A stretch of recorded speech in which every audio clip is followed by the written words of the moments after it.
hindi na itutuloy ng pamunuan ng Florida Transport ang pagsasampa ng reklamo laban sa uploader ng video ng karerahan ng kanilang mga bus. Umaabante sa balita si Abante reporter Dexter Ganibe. Abante Radyo Balita sa tanghali.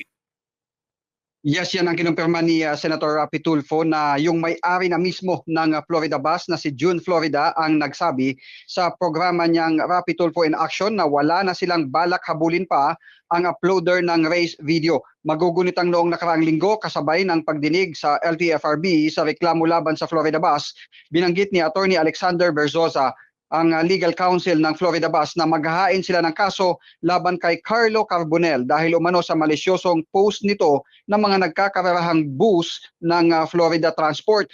Nakunan ang video sa National Highway patungong Cagayan. Una nang pinatawan ng LTFRB ng preventive suspension ng Florida Bus dahil sa naturang insidente. Ako si Dexter Ganibe ng Abante Radio. Itong balitang mabilis, mabangis at walang mintis.